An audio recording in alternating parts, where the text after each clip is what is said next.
Hey, a lot of queries have come with regards to which book should we buy if we are preparing for India. And there are so many queries that I thought I should make a video and explain it to everyone. See, her book हर एक के लिए नहीं है. Okay, so इस video के लिए what I have done here is I have divided the suggestion, okay, book suggestion topic in 3 heads. In 3 heads के हिसाब से मैं आपको सजेस्ट कर पाऊंगी कौन सी बुक आपके लिए बेस्ट है if you preparing for India. Alright, आपका लेवल डिसाइड करेगा आपको कौन सी बुक्स खरीदनी चाहिए. And let me simplify this based on your target score. अगर आपका टारगेट है 100 से 150 मार्क्स, दैट मीन्स आपने बहुत पहले से तैयारी नहीं की है, आप लास्ट मोमेंट पे आप सोच रहे हो कि मैं बिकॉज 12th था, वट एवर रीजन्स, पर आपने यू हैव थॉट कि you do not have much time, but now your target in maths is around 100 to 150 marks. So don't overcomplicate at this stage. What you need to do is you can prepare from NCERT's 11th and 12th. Completely उसको cover करो हर topic को from NCERT's.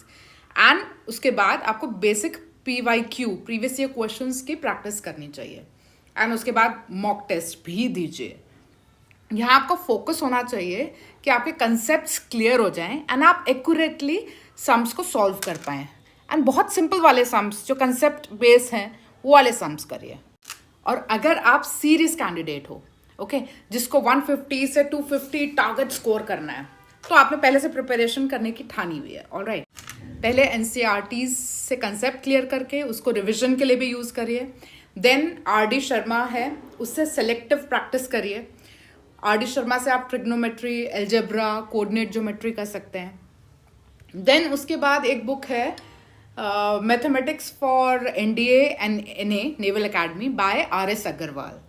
थोड़ी सी difficulty level उसका high है, मगर आप ये सारी पहले वाली किताबें कर लेते हैं तो this will also be a good book. आप इसको कवर कर सकते हो. यहाँ से आप NDA लेवल के क्वेश्चंस समझना स्टार्ट कर लोगे कि किस टाइप के क्वेश्चंस आते हैं इस बुक से भी. ओके, जो मैंने आपको पहले भी बताया था, दिशा भी यही लेवल का आपको समझाती है. यहाँ स्पीड, पैटर्न रिकॉग्निशन, यहाँ आपका बिल्डअप होता है. Alright, okay. नाउ अगर आप अचीवर हो, राइट, आपको स्लाइटली इंटेंस प्रैक्टिस कर रखा है, आपने बहुत ज़्यादा इंटेंसिटी से मैथ्स का प्रिपरेशन कर रहे हो एंड आपका टारगेट स्कोर अराउंड 250 प्लस है, which a topper level should have. Alright, so आपकी NCERT तो इतनी ज़्यादा अच्छे से आपको करनी है कि आपको वो क्रिस्टल क्लियर हो जाए. देन RD शर्मा के टॉपिक्स जो हैं उस पर आपका स्ट्रॉन्ग होल्ड होना चाहिए. Trigonometry, algebra, coordinate geometry. Okay, and जब ऐसे स्टूडेंट को मैं कई बार pathfinder for NDA and naval academy भी सजेस्ट कर देती हूँ. ठीक है, बिकॉज आपके प्रिपरेशन लेवल अच्छा है, उसमें आपको फुल लेंथ मॉक टेस्ट भी मिल जाएगा OMR बेस्ड. आप अलग से भी कर सकते हो मॉक टेस्ट OMR बेस्ड के, एंड आपके पास टाइम भी होगा. पाथ फाइंडर में ना टॉपिक वाइज नहीं मिलेगा, मगर अच्छी बात है ना, जब आपको टॉपिक वाइज सारी चीज़ें नहीं मिलेंगी तो आपका ब्रेन स्ट्रॉन्ग होगा, एक्चुअल टेस्ट लाइक सिचुएशन बनेगा. ओके, आप टाइम बाउंड मैनर में वहाँ से भी आप प्रैक्टिस कर सकते हो. And when you are in to serious practice ना, आप मैथ्स में आपको मज़ा आने लगेगा सॉल्व करने में. ओके, देन बुक से ज़्यादा पेपर सॉल्व करना इंपॉर्टेंट हो जाता है लास्ट में. ठीक है, देन आप बुक्स के पीछे मत पड़ो. जब आपका ये सारा हो गया, देन प्लीज़ आप अपने मॉक टेस्ट की तैयारी शुरू कर दीजिए. टाइम बाउंड मैनर में OMR शीट से यूज टू हो जाइए, सो दैट आप बिल्कुल भी एंजाइटी, बिल्कुल भी प्रेशर ना रहे एग्जाम का. ओके, इतनी बार आप मॉक टेस्ट दे चुके हो कि प्रेशर बिल्डअप ही नहीं होगा.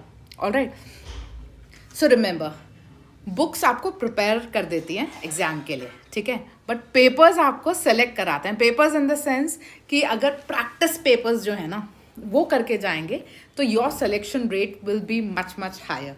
चांसेस बहुत ज़्यादा होंगे आपके सिलेक्शन के.